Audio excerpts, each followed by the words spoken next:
Hello everyone, welcome back to my channel. So ಇವತ್ತು Sunday ಆಗಿರುತ್ತೆ. ಇವತ್ತಿನ ದಿನ ನಮ್ಮ ಫ್ರೆಂಡು ಸೀಮಂತ ಇತ್ತು. ನಾನು ನನ್ನ ಫ್ರೆಂಡ್ ಹೋಗೋಣ ಅಂತ ಹೋಗ್ತಾಯಿದ್ವಿ. ಸೊ ನಂದಿಯಲ್ಲಿ ಸೀಮಂತ ಇದ್ದಿದ್ದು. ಇವಳು ನನ್ನ ಫ್ರೆಂಡ್, ಇವರು ಸೋನಾ ಅಂತ. ಸೊ ನೋಡಿ ಅಲ್ಲಿ ಕಾಣಿಸ್ತಿದ್ದಲ್ಲ, ಅದೇ ನಂದಿ ಬೆಟ್ಟ.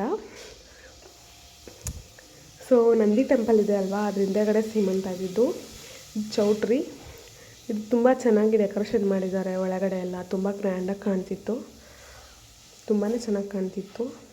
ಇವರು ನಮ್ಮ ಕಸಿನ್ ಸಿಸ್ಟರ್, ಸೊ ನಮ್ಮ ಸ್ವಂತ ಅಕ್ಕನೇ ಅಂದ್ಕೊಳ್ಳಿ ಎಲ್ಲ. ಸೊ ಸೀಮಂತ ಮುಗೀತು. ಸೊ ಊಟ ಮಾಡೋಣ ಅಂತ ಮಾಡೋಕ್ಕೆ ಹೋಗಿದ್ವಿ. ತುಂಬಾ ಚೆನ್ನಾಗಿ ಮಾಡಿದರು. ಇವರೆಲ್ಲ ನಮ್ಮ ಹಾಸ್ಟೆಲ್ ಫ್ರೆಂಡ್ಸು. ತುಂಬ ದಿನ ಆದಮೇಲೆ ಮೀಟ್ ಆಗಿದ್ದೀವಿ. ತುಂಬಾ ಚೆನ್ನಾಗಿತ್ತು, ತುಂಬ ಖುಷಿ ಆಯಿತು ಇವ್ರನ್ನೆಲ್ಲ ಮೀಟಾಗಿ.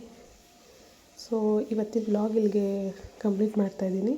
ಸೊ ಯಾರಿಗೆಲ್ಲ ಇಷ್ಟ ಆಯಿತು ಅವರೆಲ್ಲ ಪ್ಲೀಸ್ ಲೈಕ್ ಮಾಡಿ, ಶೇರ್ ಮಾಡಿ, ಪ್ಲೀಸ್ ಸಬ್ಸ್ಕ್ರೈಬ್ ಮಾಡಿ. Thank you.